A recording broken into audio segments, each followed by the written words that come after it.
예, 오늘 말씀의 제목은 십자가를 질 용기, 십자가를 질 용기입니다.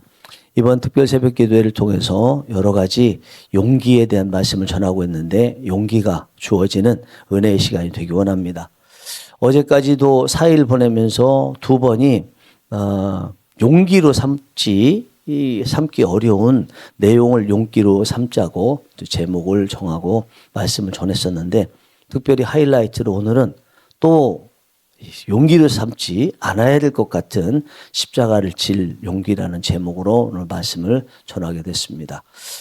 오늘은 약 2000여 년 전에 우리 주님 예수님께서 골고다 언덕이라는 곳에서 십자가에 못 박혀 죽으신 날입니다. 예수님의 죽으심은 우리와 같은 일반 사람들의 죽음과 목적도 달랐고 그리고 방식도 달랐습니다. 우리는 우리 죄 때문에 죽습니다. 그러나 예수님은 죄가 없으신데 죽으셨습니다. 고린도후서 5장 21절에 보시면 하나님이 죄를 알지도 못하신 이를 우리를 대신하여 그는 베드로전서 2장 22절입니다. 그는 죄를 범하지 아니하시고 그 입에 거짓도 없으시며 이렇게 죄가 없으신 분이 죽으신 것은 우리가 죄인이기 때문에 우리 죄를 대신하시기 위해서 죽으신 것입니다.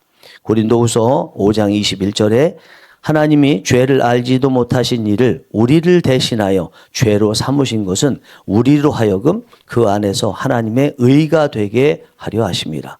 죄인에서 의인이 되도록 하기 위해서 예수님이 대신 십자가에 못 박혀 죽으셨습니다. 예수님이 죽으신 것은 우리를 위해서 죽으신 것 같지만 정확히 말하면 우리 때문이 아니고요. 나 때문이에요.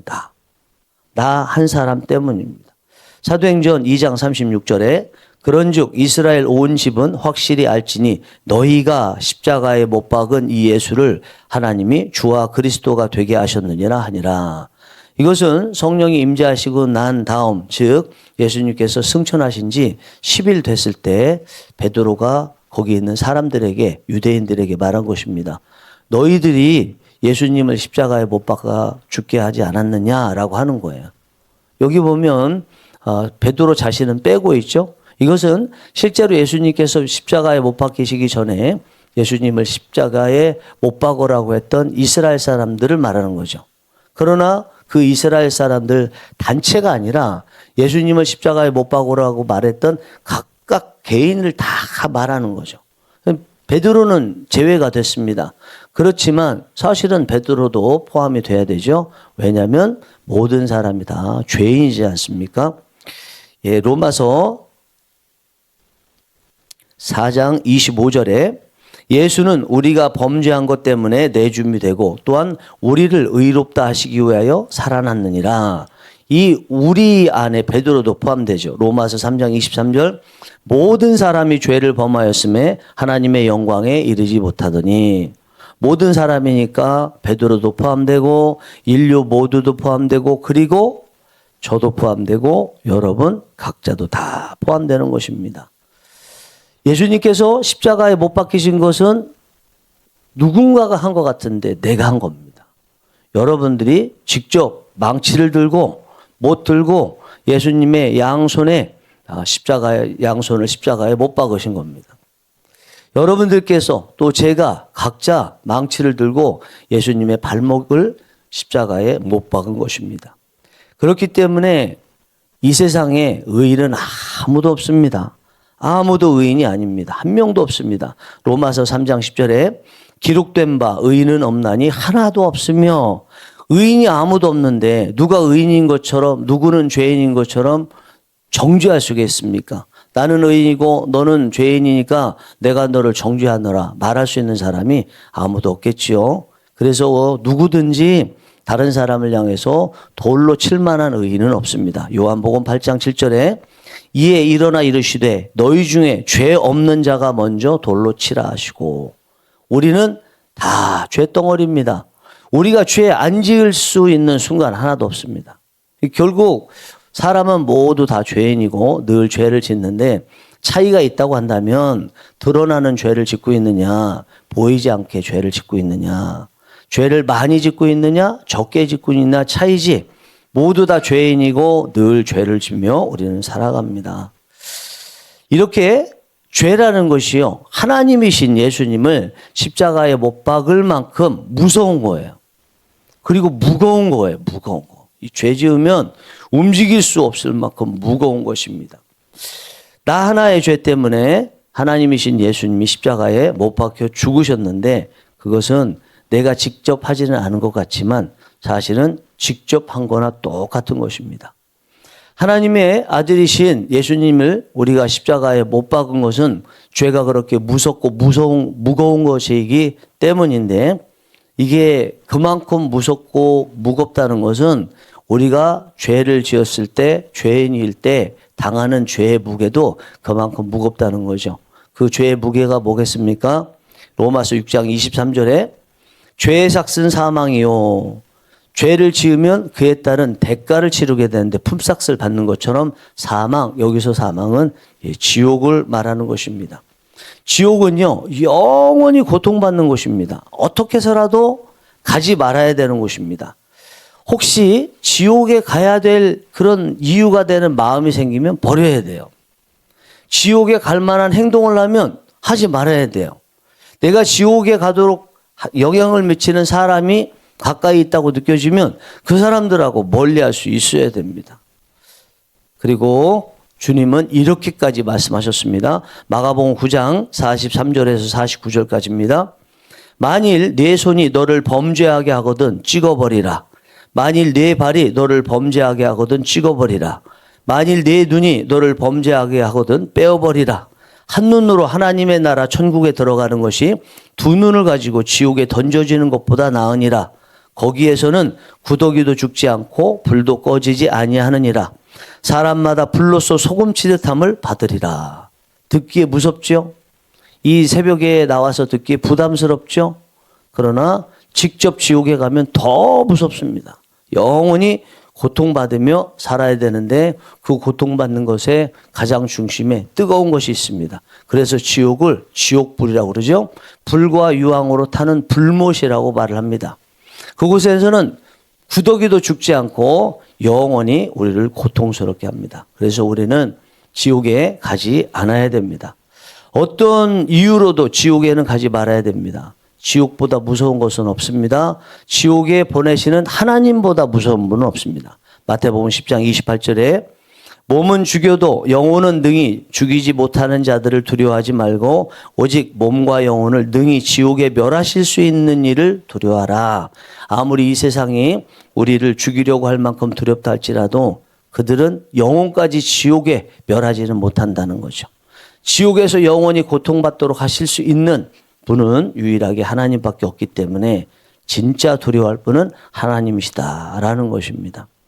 우리가 영원한 지옥 형벌을 받을 대상인데 그곳에서 우리를 꺼내주시고 천국에 갈 수 있도록 하시기 위해서 예수님께서 골고다 언덕에서 십자가에 못 박히셔서 죽으셨던 그 날이 약 2000여 년 전 오늘과 같은 금요일 아침이었습니다. 예수님께서는 겟세마네 동산이라는 곳에서 목요일 밤 늦은 밤부터 다음날 금요일 이른 새벽까지 기도하시다가 잡히신 다음에 본디오 빌라도가 있는 법정에서 약 800m 정도 떨어져 있는 골고다 언덕까지 당신의 십자가를 지시고 가셔서 십자가에 달려 죽으셨습니다. 바로 그 골고다 언덕이라는 곳이 내가 주님을 십자가에 못 박은 곳이죠. 여러분들께서 각자 예수님을 십자가에 못 박은 곳이죠. 그런 죄인인 나를 용서하시기 위해서 주님께서 우리를 위해서 대신 죽으신 날입니다. 그 예수님을 내가 십자가에 못 박아 죽게 했고 예수님께서는 나를 위해서 대신 죽으신 곳이 바로 골고다 언덕이고 그 날이 바로 오늘이었습니다. 예수님은 십자가에 못 박혀 죽으시기 바로 직전인 목요일 늦은 밤부터 금요일 아침 이른 새벽까지 이렇게 기도하시다가 잡히셨는데 그 내용이 본문의 내용입니다. 이 내용을 보면 예수님의 십자가가 가지고 있는 의미가 무엇인지를 잘 알 수가 있습니다. 동시에 우리는 예수님을 믿으면 자동적으로 예수님의 제자가 돼요. 예수님의 제자가 되면 동시에 어떤 일이 일어나는지를 잘 보여주고 있는데 마태복음 16장 24절에 이렇게 말씀하고 있습니다. 이에 예수께서 제자들에게 이르시되 누구든지 나를 따라오려거든 제자가 되려고 하거든 자기를 부인하고 자기 십자가를 지고 나를 따를 것이니라. 예수님을 믿는다는 것은 예수님의 제자가 되는 것이고 예수님의 제자가 된다는 것은 예수님을 따르는 것이고 따를 때는 어떻게 해야 되나? 지금까지 살았던 내가 가지고 있었던 생각, 생활 습관 모든 것들을 다 벗어버리고 이제는 하나님께서 우리 각자에게 주신 십자가, 내 십자가를 지고 따르라 이렇게 말씀을 하고 있습니다.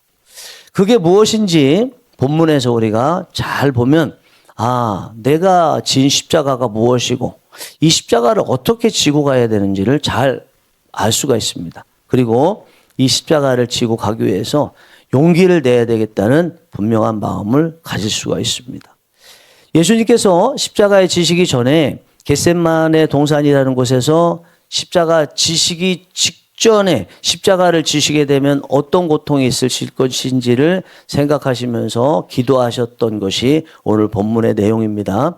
본문 말씀 다시 한번 띄워주시면 읽어보겠습니다. 새벽이지만 시작. 이르시되 아빠 아버지여 아버지께는 모든 것이 가능하오니 이 잔을 내게서 옮기시옵소서. 그러나 나의 원대로 마시옵고 아버지의 원대로 하옵소서 하시고. 우리 주님 예수님은 하나님을 향해서 아빠 아버지, 여기 아빠는 이제 아람어예요. 마가복음은 아람어가 많이 나왔습니다. 뭐 달리다 굼, 뭐 엘리엘리 라마 사박다니 다 아람어인데 이 아빠라는 것은 우리가 아버지를 어릴 때 부를 때 아빠 하듯이 그 아빠가 맞아요. 예. 그러니까 예수님께서는 십자가에 달려 죽으시기 전에 그 고통 가운데 미리 느끼면서 기도하실 때 하나님을 향해서 아빠 친근하게 이렇게 부르면서 할 수 있거든 이 잔을 내게서 옮기시옵소서. 이 잔이라는 것은 심판을 말합니다. 성경에서 잔이 나오면 심판, 멸망, 저주 이런 거를 말하는데 십자가를 지시는 것을 말하는 것입니다. 다 십자가 안 지실 수 있도록 도와주세요. 이렇게 하나님 앞에 간절히 구하고 있습니다. 십자가를 지금 누가 지라고 하는 거예요? 하나님이시라고 하시는 거죠. 하나님이 아버지로서 아들에게 십자가를 지라고 말씀하시는 것입니다. 이거는 주인이 종에게, 왕이 밑에 신하에게 지라고 하는 것이 아니고 아버지가 아들에게 지라고 하는 거예요. 아들아, 네가 이 십자가를 좀 져주면 안 되겠니? 지금 저 지구에 다 모든 영혼들이 죄를 지어서 영원히 지옥 불못에 떨어지게 됐는데 네가 대신 그들의 죄를 사하기 위해서 죄짐을 지고 십자가를 지면 안 되겠니? 나의 소원을 좀 들어줄 수 없겠니라고 아버지가 아들에게 당부하듯이 지금 말씀하고 계시는 것입니다. 우리가 져야 할 십자가도 그렇습니다. 하나님이 우리에게 주신 것입니다. 여러분들은 여러분들의 자기 십자가를 지고 주님을 따르라고 말씀하신 여러분 각자가 가지고 있는 십자가가 무엇인지 아십니까? 가정에서 아버지, 어머니, 남편, 아내, 부모, 자식, 직장에서의 자리, 교회에서의 자리, 늦게까지 가정을 위해서 일하고 또 집에 오는데 졸면서 오는 그 자리를 교회에서 전도하고 봉사하고 제가 설교하고 여러분들 직장에서 하고 있는 예수 그리스도를 전하는 그 자리, 그 모든 것들이 여러분들의 십자가인 거예요. 이것을 하나님께서 아버지로서 딸이고 아들인 여러분들 각자에게 다 나눠주신 것입니다. 주님은 이 십자가를 안 지셨어도 되는데 하나님이시라서 이제 이 십자가를 아버지의 원대로 지셔야 된다는 것을 아셨습니다. 십자가를 지시기 몇 시간 전인데도 이미 십자가에 달려 계신 것처럼 기도하시는 그 겟세마네 동산에서 십자가의 고통을 느끼셨습니다. 그래서 안 지고 싶다는 거죠. 이거를 하나님 앞에 기도하는데 어떻게 기도했어요? 이 잔을 옮기시옵소서. 그런데 누가복음에 보면 이때 기도할 때에 예수님의 기도하는 모습이 나와 있는데 누가복음 22장 44절에 이렇게 나와 있습니다. 예수께서 힘쓰고 애써 더욱 간절히 기도하시니 땀이 땅에 떨어지는 핏방울 같이 되더라. 얼마나 십자가를 짓는 고통을 미리 느끼셨는지 안 지시고 싶어서 간절히 하나님 앞에 안 지고 싶어요. 할 수 있으면. 그 안 지게 해달라고 기도하는데 적당히 기도하는 것이 아니라 간절히, 얼마나 간절히 기도했는데 나중에 땀방울이 톡톡톡톡 떨어졌어요. 또 그 땀방울이 떨어질 정도가 아니라 얼마나 간절한지 혈안증이라고 그래서 어딘가에서 몸에서 피가 섞여 나오듯이 땀방울에 그 핏방울이 변화되는, 이렇게 간절하게 하나님 앞에 기도하고 있습니다. 그만큼 십자가를 지기 어렵다는 거죠. 여러분, 우리가 그럴 수 있습니다. 우리가 지는 십자가도 할 수 있으면 하나님 아버지에게 하나님 이 잔을 정말 내게서 옮기시옵소서. 내가 지금 가정에서, 직장에서, 교회에서, 삶의 자리에서 지고 있는 십자가가 너무너무 무겁고 버겁습니다. 안 지을 수 있으면 좋겠습니다. 라고 하는 것이 우리가 지고 있는 십자가가 맞는 거예요. 우리의 십자가는 결코 쉽지 않습니다. 예수님께서 지셨던 십자가처럼 우리의 십자가도 결코 쉬운 것이 아닙니다. 가끔씩 우리가 십자가를 은사로 착각하시는 분들이 있습니다. 십자가는 은사에 따라서 짓는 거라고 착각하다 보니까 십자가가 버거우면 내 은사가 아닌가 봐. 그러면 안 지을래? 도망갈래? 나 설교하기 싫어. 설교하는 거 너무너무 힘들어. 나하고 안 맞는가 봐. 그러니 나 설교하지 않고 갈 거야. 내 가족들 버리고 갈 거야. 내 부모 버리고 갈 거야. 교회에서 떠날 거야. 이럴 수 있다는 거죠. 전도하는 거 너무 힘들어. 이거 내 은사가 아닌가 봐. 그러면서 나는 전도 안 할 거야. 목사님만 전도하세요. 그럴 수 있다는 거죠. 그러나 분명히 힘든 것은 사실인 건 맞아요. 그것을 하나님께서도 인정하시는 건 맞아요. 예수님께서 하나님이신데도 이렇게 안 지을 수 있으면 안 짓게 해달라고 계속 구하시는 거 보면 힘든 건 맞아요. 그리고 안 지고 싶어 하는 그 마음 갖는 것도 맞아요. 그러나 져야 된다는 겁니다. 예수님께서 지신 십자가, 예수님이 얼마나 그 고통스러운 십자가예요. 그런데 예수님께서 뭐라고 말씀하셨어요? 아까 마태복음 16장 24절에서 자기 십자가를 지라고 그랬잖아요.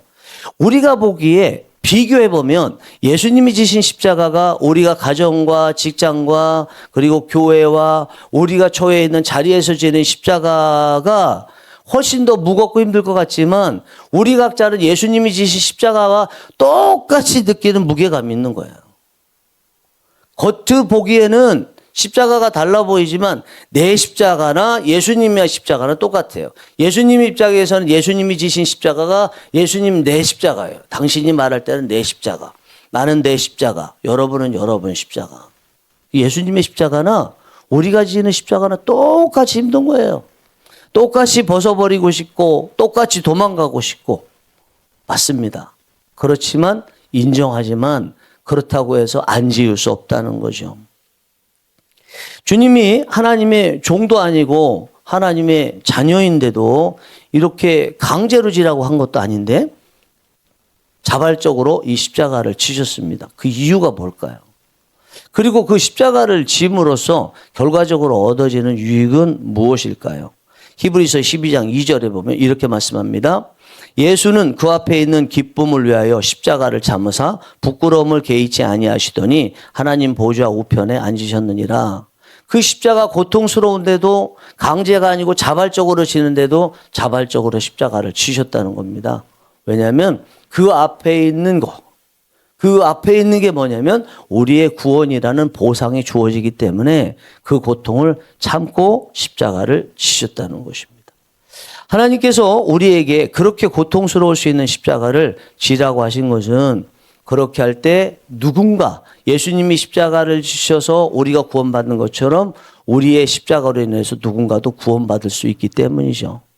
내가 고통스럽지만 힘들지만 그 십자가를 지듯 그 맡겨지신 각자의 십자가 그것을 지고 갈 때 누군가는 어려운 형편에서 구원을 받을 수 있다는 것입니다.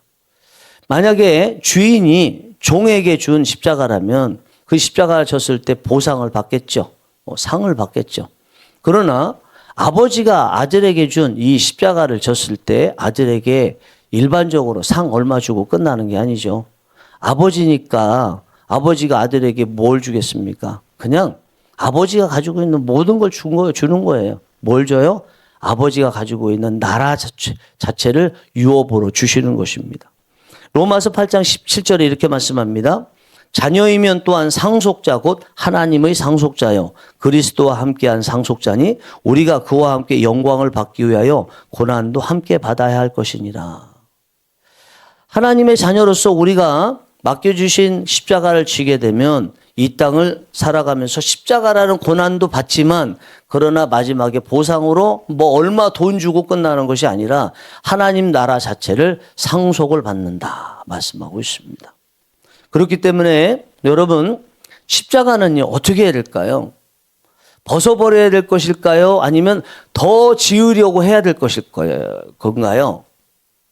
우리는 힘들면 어떻게 하면 십자가를 벗어버릴까? 그리고 신앙이 좋아지면 좋아질수록 십자가를 벗는 방법을 더 잘 알 수 있을 거라고 생각하고 더 신앙이 좋아지려는 경향이 있을 수 있지만 오늘 말씀 보니까 어때요? 십자가는 버리기 위해서 잘 알아야 되는 것인가요? 아니면 오히려 더 꽉 매고 제대로 쥐고 가기 위해서 십자가에서 알고 십자가를 묵상하고 십자가를 바라봐야 될까요? 후자겠죠. 예수님께서 십자가에 달려 계실 때 7마디를 하셨습니다. 그 중에서 하나가 엘리 엘리 라마 사박단입니다. 나의 하나님 어찌하여 나를 버리셨나이까 라는 말로 번역이 됐습니다. 그런데 다른 번역들도 실제로 있습니다. 이 라마라는 것이 어찌하여 왜라는 뜻이지만 무엇 때문이라는 뜻도 있어요. 무엇 때문에.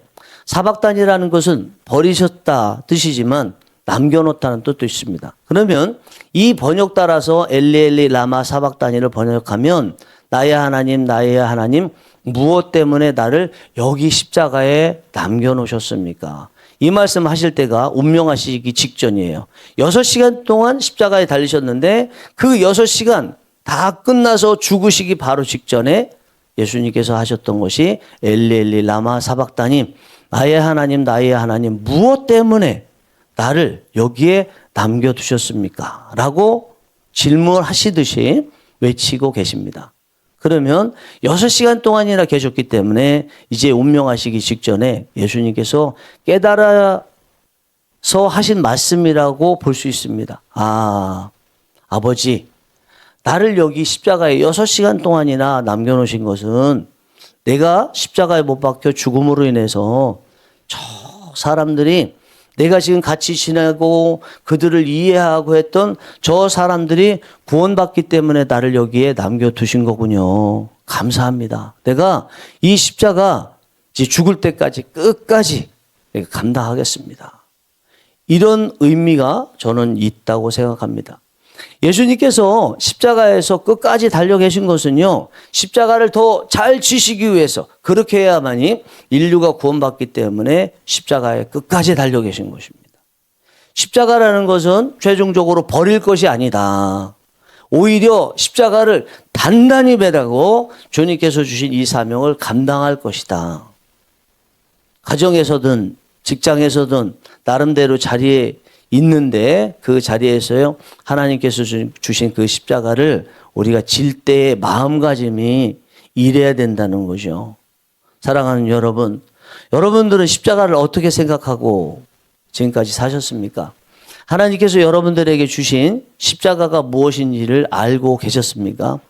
그 알고 계셨던 그 십자가를 버리는 것이 목적이고 목표로 생각하셨습니까? 아니면 용기를 내어서 더 져야지. 내가 이 십자가를 더 용기를 내서 지게 되면 누군가 나로 인해서 내가 진 십자가로 인해서 구원을 얻고 또 꼴을 얻고 할 것이라는 것을 생각하시면서 더 십자가를 지려고 노력하셨습니까? 이 십자가가 나를 천국까지 인도하는 등이고 빛이겠구나. 겉으로 보기에는 고통이지만 사실은 이게 축복이었구나.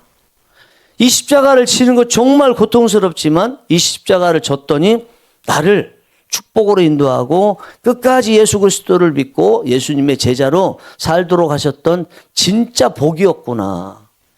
자칫 내가 속을 뻔했네라는 마음을 가져본 적이 있으십니까? 오늘 이 말씀을 통해서 여러분들께서 예수님을 믿어서 예수님의 제자로서 가지신 받으신 이 십자가 그것이 무엇인지 다시 잘 보시고요. 가정에서 힘들 때 십자가를 벗으려고 하지는 않으셨는지, 이건 내 은사가 아닌가 봐 이렇게 생각하신 건 없는지 다시 보시면서 하나님 오늘부터 경상도 사투리로 단디 십자가를 지게 하여 주옵소서. 그것으로 내 주위 사람들이 사는 역사, 구원받는 역사가 있게 하여 주옵소서. 이렇게 기도하시고 나아가시고 끝까지 십자가가 천국으로 인도하는 등이요 빛이 되는 역사가 있기를 간절히 바랍니다. 기도하시죠.